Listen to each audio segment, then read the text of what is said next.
And we're Mark and Selene. This is the first episode of Unpublishables, latest and the only flawless addition to this wretched ecosystem of literary podcasts.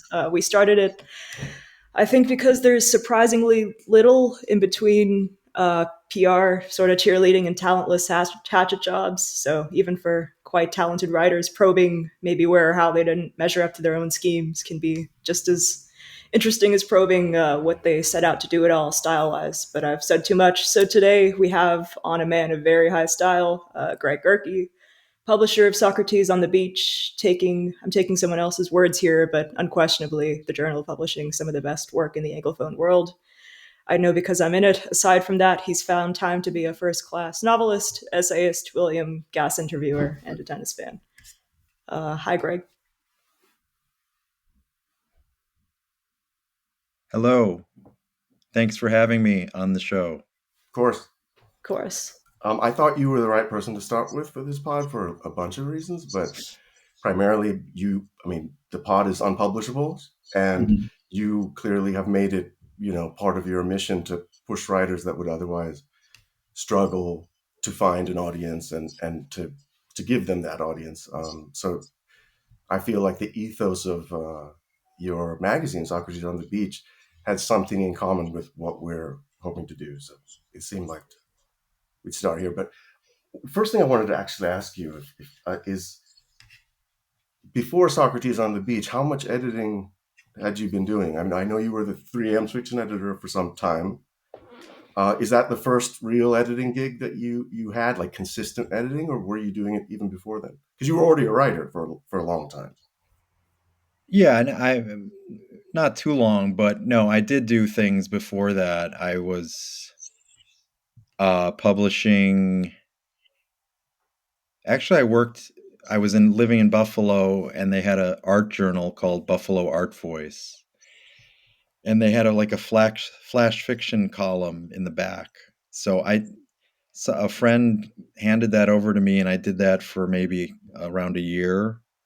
So I published some people in flash fiction, and then shortly after that, Big Other started, which is still going. BigOther.com, which was it was kind of to compete with HTML Giant way back. This is like 15 years ago. So I was one of the contributing editors there for some years, and even as I did the 3 a.m. job. But I was mainly writing like small posts, but then there would be guest posts as well. There were guest posts. We did a Stanley Elkin week, we did a Wallace Stevens week, and I found, some pretty good writers like to write about them. I think James Robeson, who's Mary Robeson's husband, he participated, and I guess I'm then curious were you editing because the say Big Other needed you to edit, or was it like something that you took some relish in? Like, do you enjoy, or did you enjoy it, and maybe that's changed from now to then, or to now, or not? I don't know. I did enjoy it. It was more me posting, but there were like guest posts. And so I would find them or people would find me, and then, we might publish a review of a Sergio Chefsik. I'm mispronouncing his name, the novelist, by a translator, Heather Cleary. So So we maybe did. you were doing more editing with 3 a.m. then, like actually steadily having to feed a drip of pieces. Yes, the 3 a.m. editing, but here's the difference: that was fiction. I was the fiction editor. I was not Aren't you a fiction editing. editor now, as well as nonfiction? I Well, mean, right, but I'm getting to the the bifurcation, because there really is one. When you get to Socrates, and there's essays and fiction, there's a real difference between how, for instance, I've had helpers. I just want to make it clear: Socrates is not just me.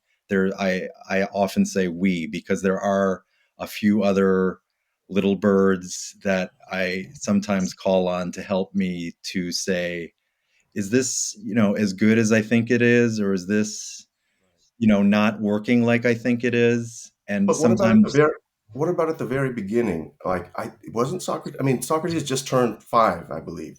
So it's kind yeah, of a nice soon. period to sort of take Mhm. stock in a way. Like, was it basically sort of a pandemic project? Did you start it on? I mean, you didn't have these helpers when you started, I presume. No, no, no, no, no. But, I started making it really kind of opened a lot of doors, just the process of saying, I'm going to do this. And it part of it was, I think I saw that the drift opened during the beginning of the pandemic, but then there was the onslaught of Substack.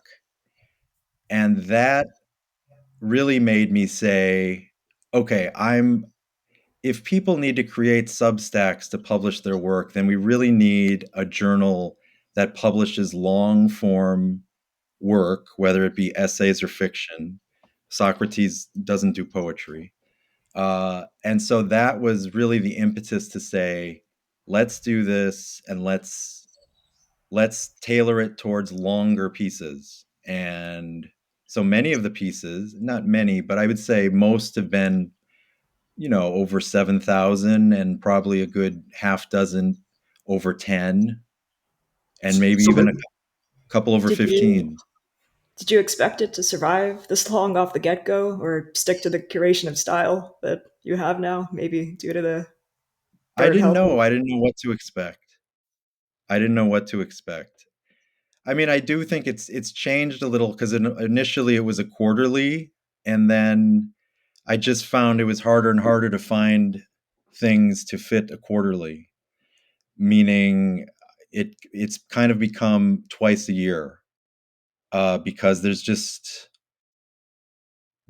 not always 7 or 8 great things out there. And I was starting to, more in the middle issues, having to reach out to people I know would give me quality work. And you just can't reach out to people that much because it just gets to be, first, it gets to be tiring on your end, and it probably gets to be like, they're probably like, I've published there. I don't need to keep publishing things with you. Stop bothering me. So I Is didn't want to keep stepping on toes. And so I found that when you only open like twice a year, you get much more quality submissions. And that has been the case in the last issues. A lot of them have almost all come from the slush fund. The slush fund. It probably is like a slush fund, the slush pile. gotta There's rename no our yeah. podcast. money. I should say that there's no submittable fees. There's There's no nothing. money, but there's also no money for you in this at all. And I'm wondering how much time of yours, because given the fact that you're a very much an active writer, how much time of yours it tends to take up, and given that it is sort of a passion project. And I've learned to try to do it all at once, to say, I'm not going to look at these submissions until they close, meaning at the 30th or the 31st to the 1st, and then because I don't want people submitting twice. Because inevitably, if I would send a rejection back when the submissions are still open, I get, okay, I see that didn't work. How about this? how about this? I don't want that. So it's Right. like, that's one time only. But I want can to I make ask that you clear. how you see Socrates in relation to like other digital outlets, print outlets? Like, is there a kind of conversation you see the magazine taking part in? Because you're someone who publishes a lot of short fiction, essays, etc. So I have a feeling, more so than me, like you have your eye on a lot of the magazines of any particular moment. What are the ones that say even were even tangentially an inspiration for you to start this? It's still, you undertook this. I'm a little bit still wondering what was the motivation to say, I need to add a magazine. I need to do this, rather than, I mean, I certainly don't do that. So I'm too selfish. Like, it's like, it takes some Well, work. And it, yeah. well, to circle back to the first question, there was The Rupture, which was Gabriel Blackwell's journal, which initially was called The Collagist from Desank, and then they moved when Desank had that whatever happened, and then he called it The Rupture. So I guest edited an issue for him wherein I reached out to a lot of, good writers, and that was also an impetus to start this, Okay. because shortly thereafter The Rupture closed.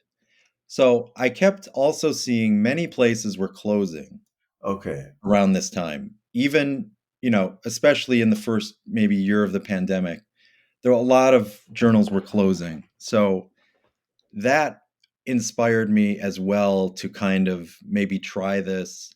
But again, it wasn't going to be this big thing. It was just going to be 6 to 8 pieces 4 times a year, or 3 or 2 times a year. And so that's why I thought it manageable.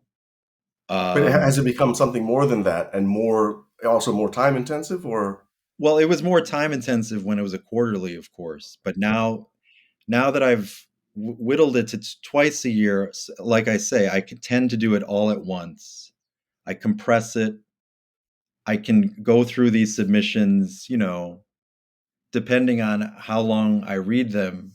I can do 5 or 10 a day, maybe even, probably that's about it. But I mean, of course, I'm not reading every word. The ones I reject, I can, barely go through them, because some of them. But so it's not too time intensive. The most time intensive part is more the formatting, and especially if there's pictures or something, but that doesn't come up too often. So I'm just As far as your editing itself, though, like I always felt like when I was editing for 3 a.m. The fiction, that the most critical thing was actually selecting the pieces, and that if a piece needed a lot of work, it was usually a good sign that probably this is not a piece to take. That trying to change things, that I think young editors especially feel like they want to be sort of heroic, and I can save this piece, I can make it something. And oftentimes it's like it sort of bears the trace of like being overworked, having too many yes. voices in it, and a kind of patchwork. So I'm wondering if for you too, like, is the decisive thing your sense of taste and the selection, or do you sometimes apply a pretty, a heavy edit to some of these pieces? Sometimes they need them. Well, here's the bifurcation, because it's very different between fiction and nonfiction. Fiction, usually there is not there's hardly any edits, and they are only about like a phrase here or a word there. They're never have been about moving, let's cut this or move it, or no, I've never done any of that.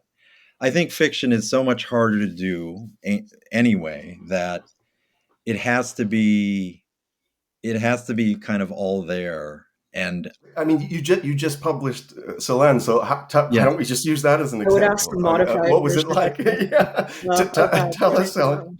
it was Is there a bifurcation for you in terms of a piece comes, no need for editing at any grand scale, but it's not at all to your taste, but regardless, you recognize it as worthy, or is that Venn diagram for you more of a circle? In you other mean if a words, piece are there often other readers sort of providing with completely opposing tastes to yours that you feel the need to run things by when it comes to vetting? Like, you believe in their quality and their merit, though it wouldn't be a piece that sort of directly maybe moves you in the deepest end, or you connect with. Something like I see pieces where I'm like, this is good. This is objectively good, though it happens not to dovetail maybe with my personal sense of things. Not every editor is like that. Some are like, no, if it doesn't dovetail, I'm not going to publish it. But I guess, are I you see sort what of you asking? mean. I Perfect. see Yeah. what you mean. But the little birds, I think, do have close to my taste. So that's that's kind of an easy out. The little helpers, and they're actually big helpers, I should say. But I see what you mean. I have sometimes thought that I was going to go with something, but then, and here's the thing about nonfiction, there can be much more editing in nonfiction, but I'm more of a type to say, let's not take anything out, Okay. let's add more. And I in my own dealings, I don't run along uh, run into many editors who say that. They always are the opposite because they're always thinking it's got to be shorter or a word count, and I just don't believe that because Do, the do you internet also is infinite.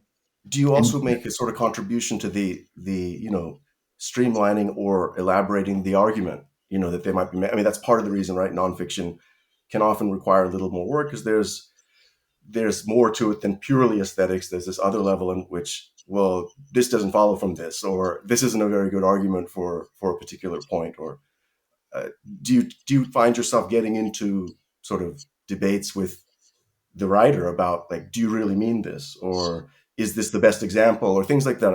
Only a few I times, only a Okay. few times, and I think the level of trust was there that we could talk freely about this, and only a few times might I have said, I think this paragraph, you know, it's too much. It's you're being a little too much here, or The too other thing is you cruel. have a highly aesthetic take towards nonfiction anyway. So in a way, maybe you don't Yes. see it as like something you can say, well, here's the core argument and we're going to tinker with it. It's sort of like either you take the whole of the piece, its rhythms and cadences and the meanings it sort of throws up, or maybe you don't. And so Right. When you what I mean say is, yeah, argument, I have very I little had a feel. relation to that. I thought you would flinch at that, Greg. I didn't know. I've no relation because the Master Gases essays, I really don't think they're about an argument, really. They just kind of go their own way, and then they kind of flow, and then Fair enough. And you're talking to taking the two philosophy reader people, so they're taking the reader into the shallows, from fair, deep yeah. water, and they just kind of leave them there, and then he So, recedes. I mean, maybe the bifurcation is in your particular case, maybe not as deep as it would be to a maybe when I'm editing a nonfiction, I become very, in addition to the aesthetic concerns, I can become very analytical and say, well, I mean, there's counterexamples abound. I get in there on that level, but I think for you, you'd probably treat it as a whole, like the work, the aesthetics of the work, as well as the argument, are sort of one unified. I mean, the nonfiction I see published in Socrates is distinctive. It's not, Yes, they're not like straight essays, if you know what I mean. They always have that other element, which is so interesting about the magazine, that it's. right, There is a and line. Go on. to say with your pieces that many of the writers are very particular about Okay, edits, that's I as they would think should so. be, and they, even for small things, some of them, I'm not saying you did, but some of them might put up a fight, and sometimes I'm not so attached, and to having my way, and I relent, and it's Interesting. just like, okay, it's If not this is really important to you, yeah. right. And they should be doing that. They should be. And then when you see it in the print preview or the preview before it's published, you're bound to see other things because now you're seeing it how it's going to appear.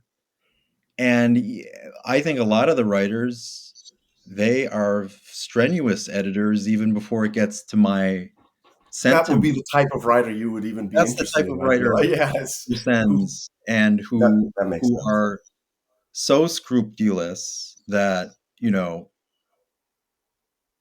they'll see, oh, there's an extra space here.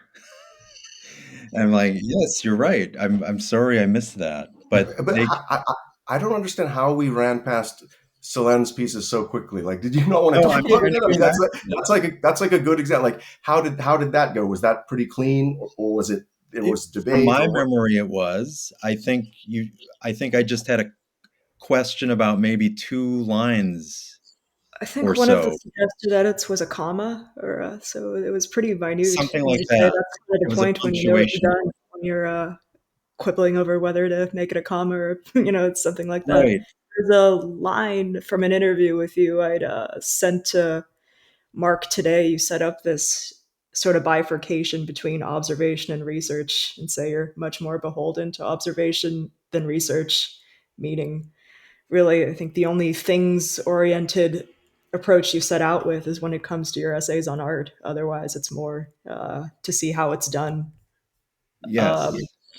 but you've come quite a long way toward the long form, from the flash fiction that you were uh, publishing with your first book 16 years ago.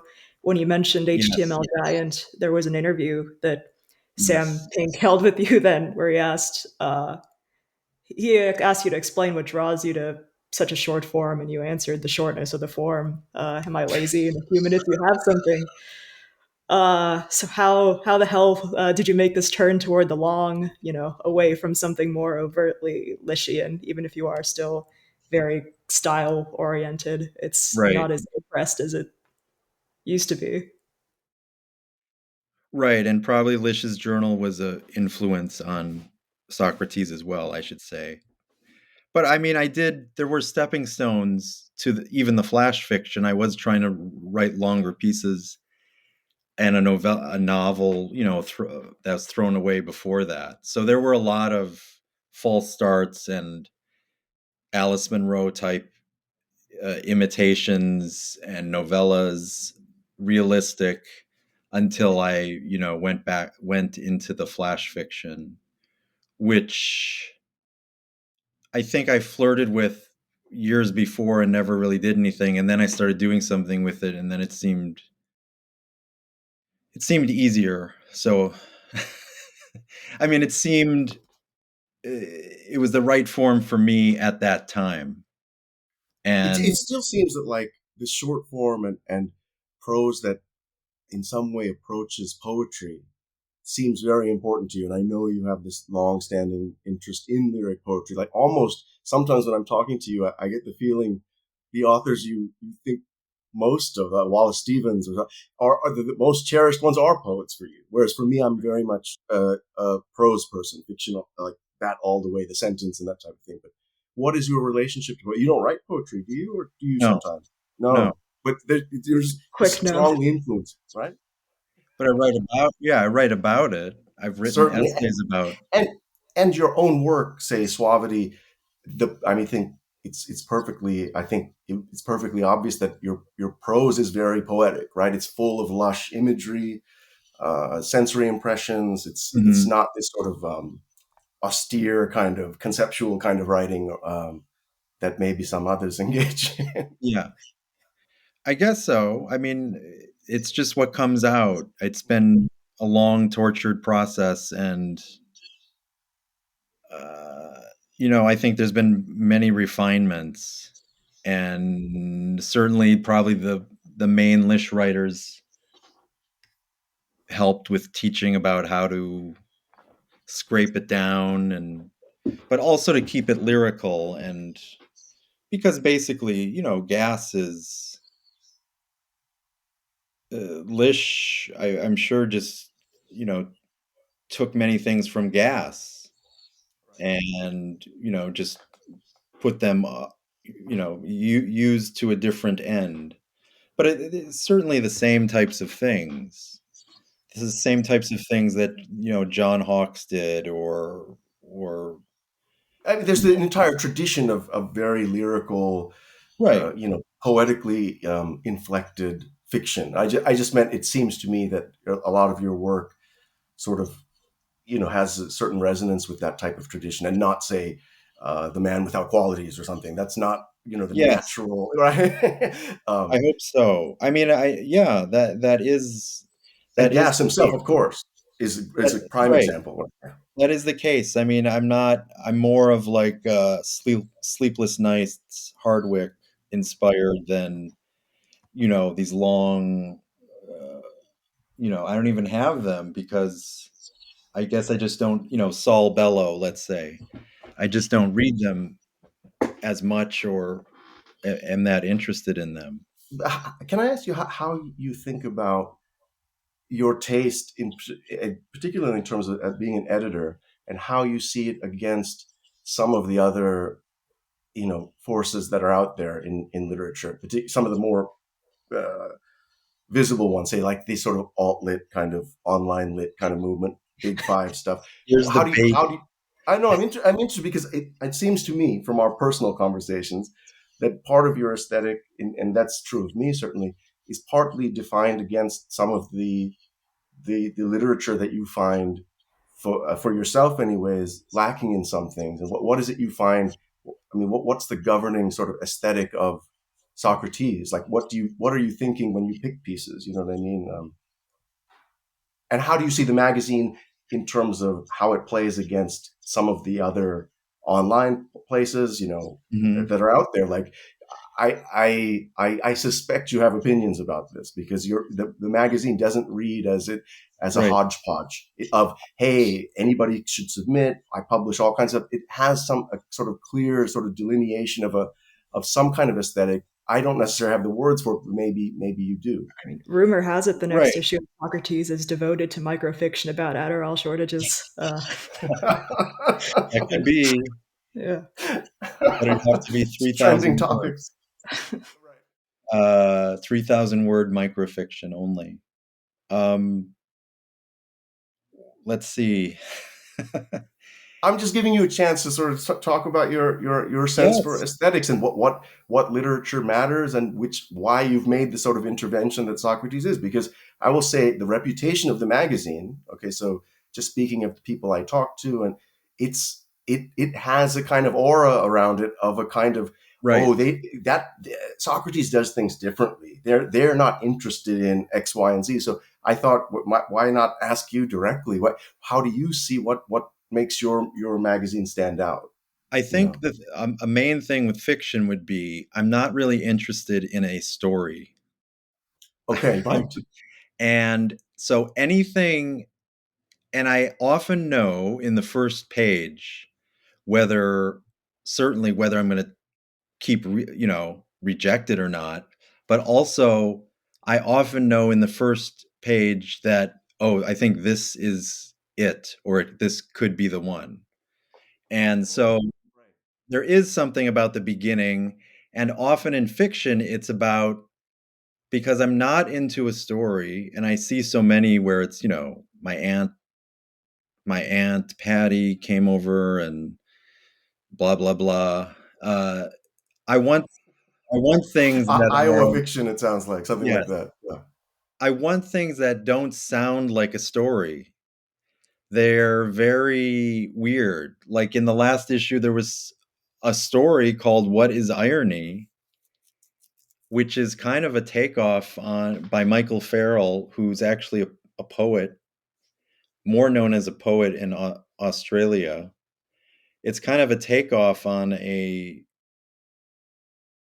he was, the character is trying to teach a class about irony. So he's thinking about what is irony. So it just kind of unspools as this kind of Murnanian type of movement, in like 4 or 5,000 words. So that would be an example of like, this does not sound like, and sound has a lot to do with it too. This does not sound like a story, doesn't read like a story. It's kind of It's on, so interesting though yeah, that it's I mean, on that makes sense. unsettled ground. That makes sense to me though. That like, you're almost like, if you see too much of an obvious narrative, you're like, no, I don't think Right. this is for me, right? For this magazine, And right? though I thought Sellen's, hers do have a little of that. They have many other things that a lot of stories don't have, like the sound, like uh, not not imbibing in cliche or anything approaching to cliche. They're just very otherworldly. So that was, in terms of that, how it comes at you very strangely, like like fiction and prose can come at you just like poetry, just like a painting, just like a film, in very strange meteorite ways. And you just have to be ready. And the more strange and unsettled it is, the more good it seems, is my Is there a experience. reason why you have opted for a sort of for a digital magazine, an issue format rather than just the rolling stuff that most of the sites do, whereas here's a story and here's another story? Is there a meaningful sort of binding of aesthetics or conceptually or otherwise for the issues? Do you feel like, I or is think it? Do you find them? yes, There is. Go ahead. I think there is, because it's like it's all together as one, and it came to me like that way, so it should come to the public that way. And I've gotten feedback that they do, a lot of the issues do have a coherence about them, even if I had nothing really to do with, and I don't have any, it just happens to be what's there. But maybe it's because the fiction and the prose all have coherence anyway, in all of the issues. So there is a coherence. But I think, there has been issues where Stephen Moore wrote about Cynthia Buchanan's novel, and then we excerpted a bit of the novel with his essay on the novel. So, I mean, there's surface things like that, but there's also, like in the last issue, there were a lot of foreign born writers, including yourself, and just a few, I mean, writing in English, but only a couple American writers were in the issue. It was Peter Hanke, Farrell, as I said, Chris Eaton from Canada. So you know, so that had a little aura about it, a little mystique. Like, here's something different. This is not, you think of, if you've read those best American short stories things, you would always have, you know, here's the John Updike, here's the Alice Munro story, here's this, here's a George Saunders. And so I'm kind of happy that this is not like that. And it's, there's been translations. There's been a South African writer who is dead many years, who someone just sent me a translation out of the blue of his work. And I'm sorry, I'm blanking on his name, but I'm sure knew him. But a fascinating kind of proto Sebald work, written before Sebald.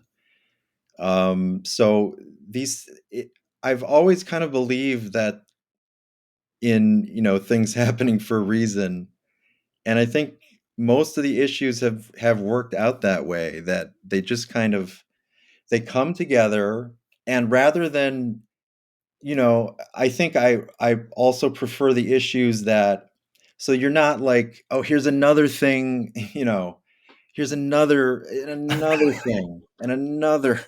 No, Right. just like 2 or 3 or 4 times a year, here it is. This is it, Right. and this should stand as a wall, and you should Yes. be coming back to this. I mean, I don't fully believe this. I'm saying this as, I think I know what I'm you saying mean. this as a dumb, I'm on a podcast moment. You should come back to this wall. Matt, please give us more of those, Greg. You should come back to this wall of these 10 writers or 9 writers and read it. And you No, should really read yeah. it and No, that makes reread it. sense.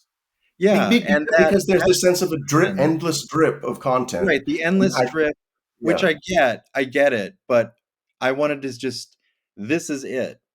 I think right. there's something in our literary ecosystem, you mentioned, how it's poisoned, that it's always about the coming attractions, the new thing.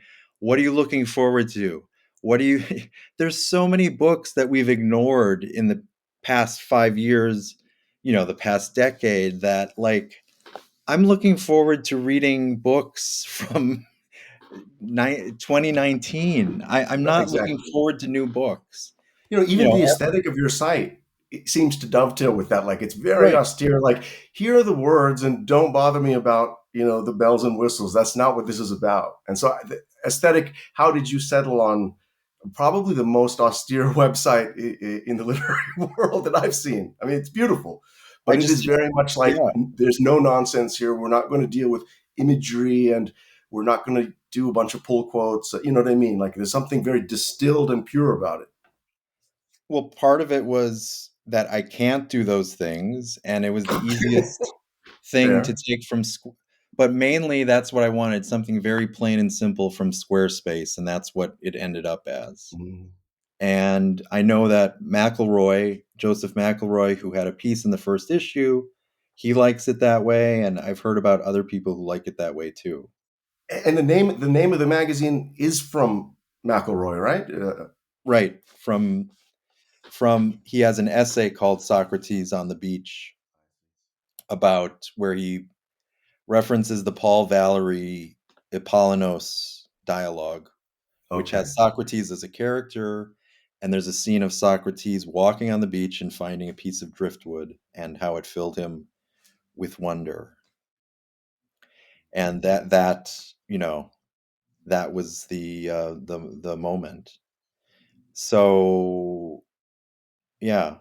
Um, so it Can you say something about like the other magazines you like because I have a gut feeling for the ones that maybe you don't. The We don't need to current get into that, magazines, or but any of them. like the other sites that you look at and say this seems like a peer in some way, or a distant cousin to what I'm trying to do. Say like Minor Literatures does some interesting stuff, or Yeah. I'm wondering if there's a set of magazines that like Well, that you sort of think of as like sort of stalwarts in a similar kind of movement against some of the fashions and trends of the moment, etc. Or do you just see yourself as a lone wolf? I don't know. no, I mean, I'm sure I'm building on things, but I have not been paying attention too much in the last few years. But yeah, there's Minor Literatures and 3 a.m. When they were doing more work. Um, I'm trying It's to so think. funny. Anymore? Come Trying, on. I guess I think the Drift had a few essays that I thought were pretty Yeah. interesting. I mean, the LRB has certainly had, but they do more reviews, as the Hmm. New York Review of Books. So I couldn't name those because I guess Socrates is very apolitical. There's not there's hardly ever been any cultural commentary or Right. political. It's been very impressionistic essays. Liberties, I would say, is one that's Okay. currently that I subscribe to, and I mean, of course, it published me, but I subscribed.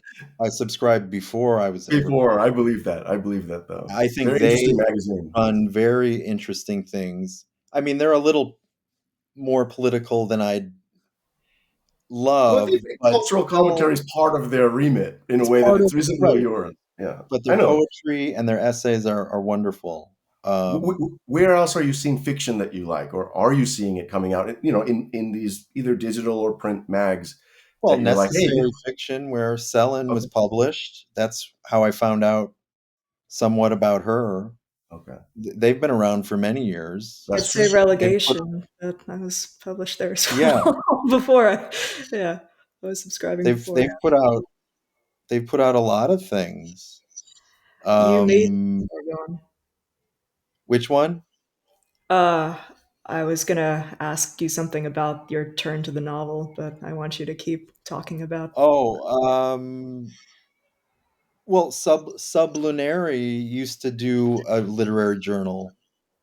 Do you remember that? Firmament, or Firmament, right. yeah. Firmament. I don't know if they're still continuing, but they've had a lot of interesting things uh, for a print journal, for coming out. I mean, I've kind of lost track of the Paris Review and, Mhm. well, Tin House closed. Mhm. Those were some of the big ones. So I don't, you know, to go along with that, I know you asked about alt lit, and I still don't really understand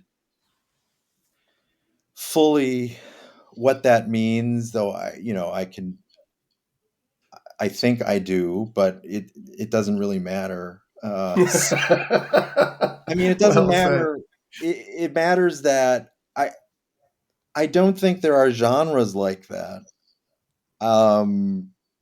Or all the writers that we've published, Selin included, I think they're outside of any of those labels. Mm.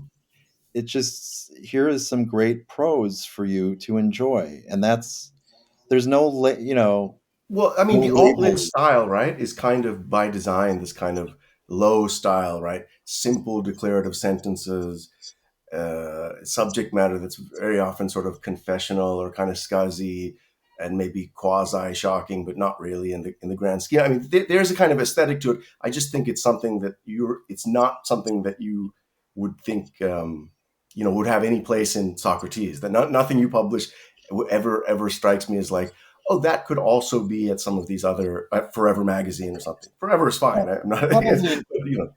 probably not. But I Yeah. mean, we I have think this, actually I like more of those down style people than you do. Like we talked about right, Scott McClanahan. I'm right. kind of open to it. It's a style. It's sort of like purposefully kind of primitive, kind of like not thought out in a deep way. And I certainly wouldn't want my complete diet to be that stuff. But I'm sort of like, okay, so tell me something in this low voice that is purposefully avoiding anything poetic or higher. So It's hard to in be that way we lyrical can. when you're writing about going on Twitter, man. I think it's been done, but very, very rarely. Well, and isn't that funny?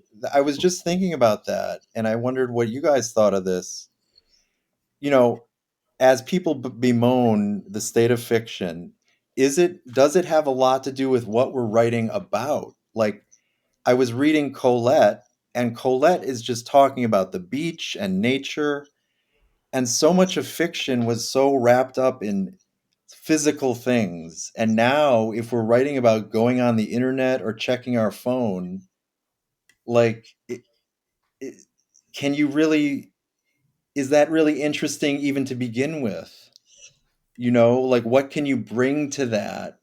And there's all these people that complain, oh, where's the great novel about today's technology? I'm like, Right. why does there have to be one? Right. Maybe there Especially the one isn't that one, expressly focuses on that rather and than maybe it being there sort of a isn't one background condition. for a good Yeah. reason. I mean, Right. the backbone of literature for 500-600 years has been the sunsets and forests and That's right. stones and rock and Fair. birds and nature, from the cave paintings on even. Well, I think a lot of these the fiction that we have now, even Big Five, because alt lit at this stage has become a kind of feeder, right? It's now sort of an accepted form. It's not like early 2000s or something where it could still claim to be like, what is this? What is this offshoot of essentially the blog, right? So now I think a lot of Big Five and what falls under the online lit, alt lit, is very much influenced by the tone and the sort of the carelessness or lowness of the blog. It's personal. It's kind of unbuttoned,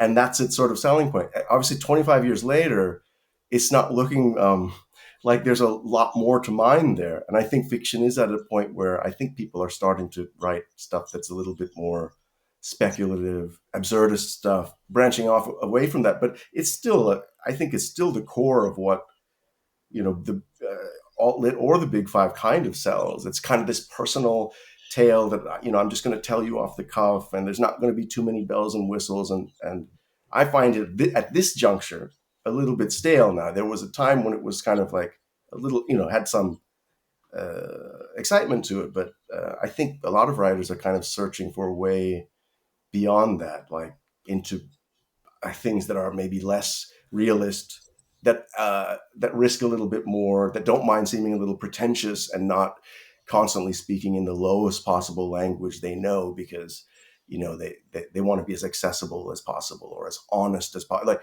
lowness is associated, the low style is associated with like honest unfilteredness, and I just don't think that has to be the case at all. I think you can be unfiltered in a very Baroque kind of style as well. But that, I think certain readers can't accept that. They can't process that kind of layered, nested clauses. It just is too much.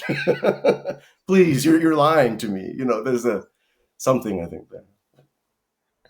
Yeah, What do you think, nobody's. Sally? Pardon? What do you think?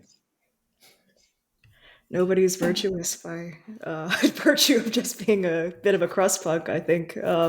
You made me think of a Raymond Carver saying where he compares the short story much closer to a poem than a novel. And I'm wondering if that's even the reason that you've moved toward the novel, in that there's less of a implied formal limitation on your ability to go from branching idea to branching idea in this flowery way. Um, that might be it. I'm not really sure. I just think I needed to. I think I did enough of the flash fiction, and it was time to do something more, something longer. And it took a while, but yeah. I just, I guess I had something to say, so I took the long route towards saying it, and made Meaning, it. is that suavity, or something else you're Yes, talking about? yes, the Okay. novel, and made Why, it why don't longer than I initially even thought it would be. So I added to it, a la Proust. sort of Um, organically, like without, yeah, it was like a because the material. 5 year thing. So it seemed to be like, I don't know, for maybe as someone said, you don't, not everyone has a novel in them, and maybe you don't have a novel in you until you've done a few things, or whatever you needed to do it. Not saying people in their 20s can't write novels. They certainly can, and there's certainly great novels. It's just, in my case, I didn't I didn't know how to come at it. I think I needed to read more too. I needed to Right. read, and I wasn't reading specifically to say, "Oh, now I know how to do it," but I just needed to read longer works, All right. and Well, get. maybe we can talk about what your work now, right? So, and the relationship, if there is any, between the way you think about editing, and maybe the self editing you do on your own work. Your latest project, you can correct me if I'm wrong. You haven't done a lot of writing on painting before. No, this is kind of So the what first. what sort of triggered this new idea? Because it's clearly, from just following your Twitter and just talking to you, it's clearly become a all encompassing obsession, which is beautiful. I mean, that's what a writer should totally throw themselves into, what they're doing. How did this come about? Well, I think just going to a lot of art museums in the past year or so, but also I was, a couple years ago, I found this Andre Malraux book, The Voices of Silence, and that was, I think that sparked something, and I read it, over the course of a long time, because it's a very long book. And I've always been sort of fascinated by painting, though I wouldn't go to art museums so much, but I it seemed like a new frontier to explore about all of the art writing out there. So I just seemed to go for it, and I mean, it does link to the fact that, like, your writing itself is very visual and very sensory. So it's not yeah, totally shocking to me that you would be like, well, let me look at something very sensory and very, very visual, and talk about it in these ways. Like, what's this? this is the book, the The, Malraux book. that's right. Yeah, Okay, I bought it. So but and now I'm buying all these other things, about Goya. Uh, this is what I meant about the obsession. You this definitely. there is, Whenever I yes. talk to you, whenever I meet you, it's like all you're. It's rarely lately about fiction. Really, it's mostly about, oh, did you see this painting? You should come with me to MoMA. We need to see it. And I love the enthusiasm that you have for this now. But it does dovetail in a way because you are a writer of sensory impressions. Why wouldn't you be interested in what painters have done in that realm in a literalistic way? Which I'll is just this. keep showing you all these books. It Do was it. like and Proust was part of it too, because Okay. he writes about painters that may or may not be Monet, or but he also, I went back and would find that many of these writers, Proust and Guy Davenport, wrote about painting to a you know more Davenport. There's fewer fiction, nonfiction of Proust on painters, but Davenport wrote essays on artists, and us in a book called Objects on a Table, about still life and Keats and still life, all these Mm. different. So I've often been fascinated by that and came back to it, um, and it just seemed the time. I mean, I'd always been fascinated by Vermeer, so and I wrote about Vermeer in different forms, mostly in fiction. But then Mm. I figured, this would be a good thing to, let's see you know who's written about Rembrandt, and then I ask people, and they say, "Well, did you read the Hélène Sissois essay?" No, I haven't. And then you find that. So it is also about this discovery thing and But finding. can you tell us a little about the structure of the book? Like, what? Well, the, the structure's kind of weird. I mean, Okay. I guess I envision it that I'm not into gimmicks, but I guess I realized that the gimmick of the book to maybe interest certain publishers would be saying this book started on the subway. Uh, as in, I'm looking at two people talking in Okay. a seat right in front of me. But of course, when you're on the subway, you're aiming straight forward and you're not really looking at each other as you talk. So these people reminded me of how people talk in Carl Dreyer films, where they're not looking at each other, but they're looking straight ahead, and they're talking intimately, but they're not looking at each other. So I just thought that was interesting, and that's where the book begins, on the way to the Met to see Rembrandt and Vermeer, and then So, are there you I am. cataloging like a series of paintings? Are the essays mainly targeted on specific works, or just painters more More broadly, like figures. They're figures?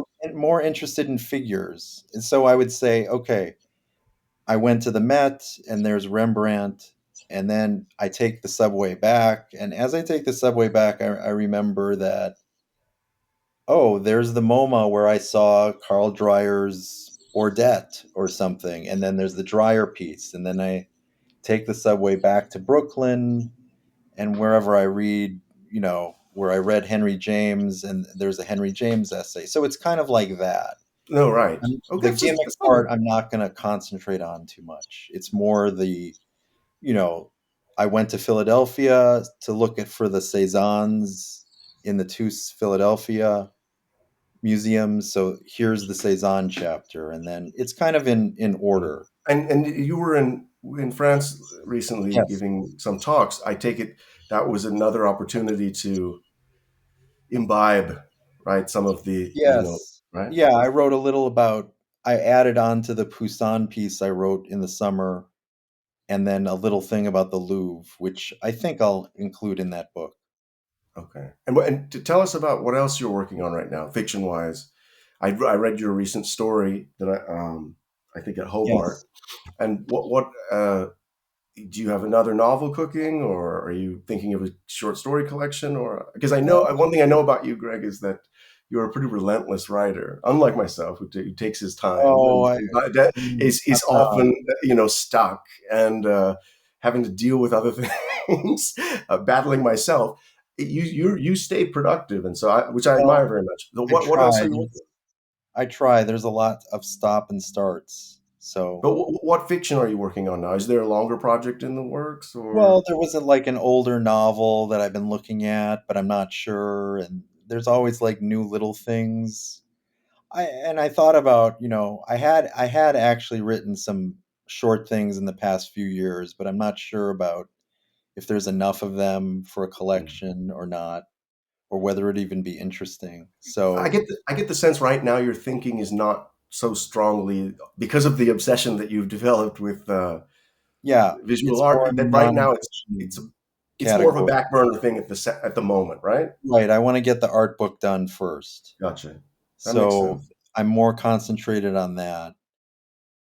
And circling back, I wanted to say that, you know, Socrates has published this kind of sacred fount of alt lit in Gary L. Lutz. So Right. the whole thing is That's like, interesting.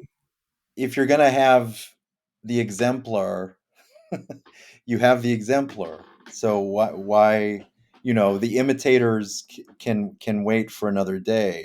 And what maybe you could say a little bit about what I have my own thoughts, but what you think about what she does better than the imitators.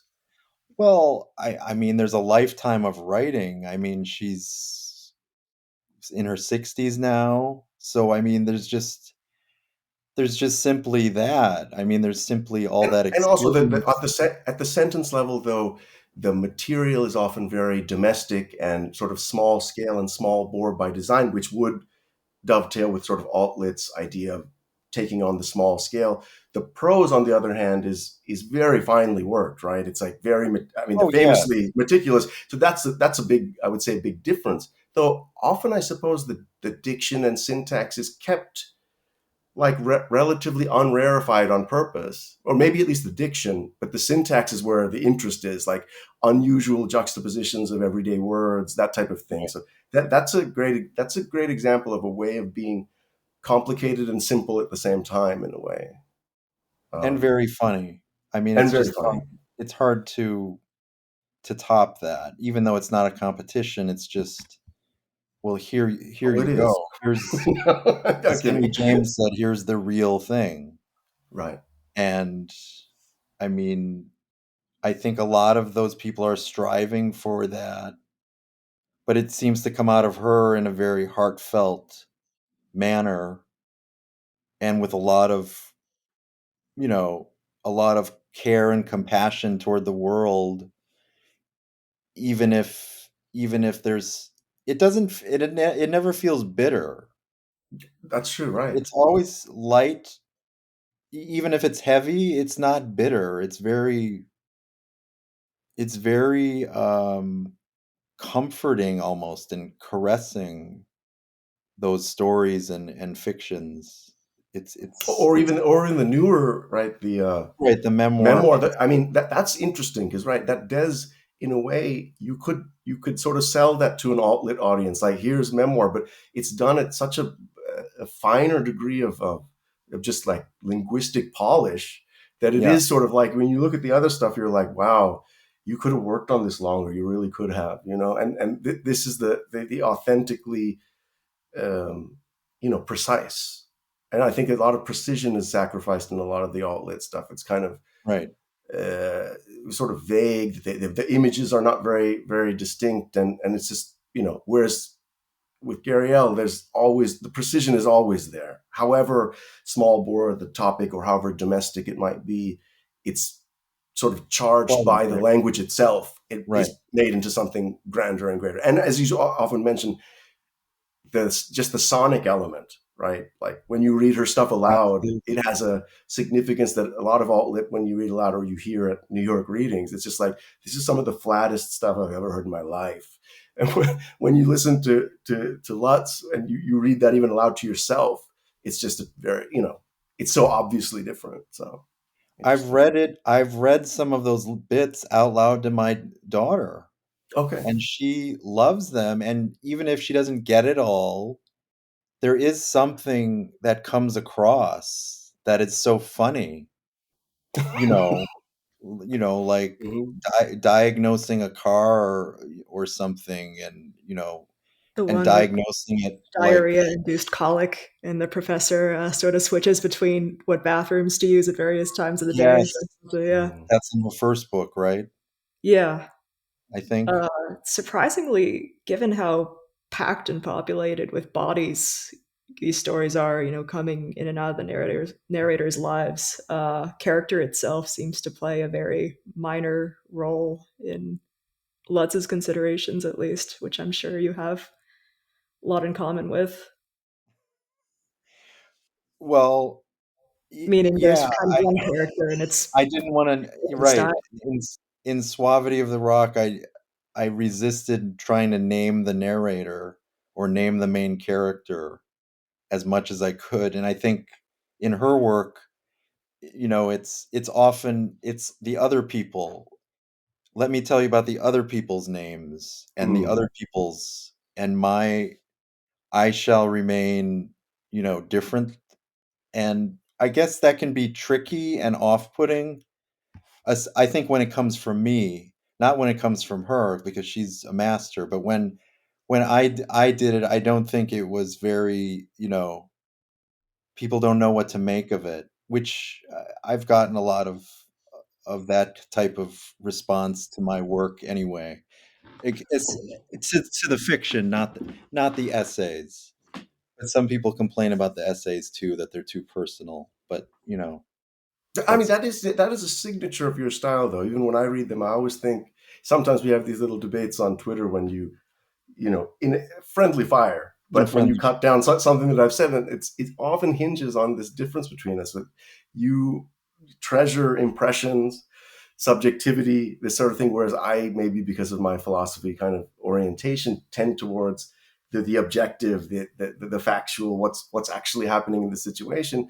You really revel as a poet, as a lyric poet might, in the impressions, and I think that's a signature of your nonfiction just as much. That's in a way that's where it's almost more unusual. It's like, how is this, though it's technically nonfiction, it is so sensory and so lush and never really leaving behind texture and feel for a sort of a more rarefied, purely conceptual kind of writing. And I think I mean, that's one of the things I come to your writing for, is that it's so Observation heavily without weighted. research, and I mean that in the best way.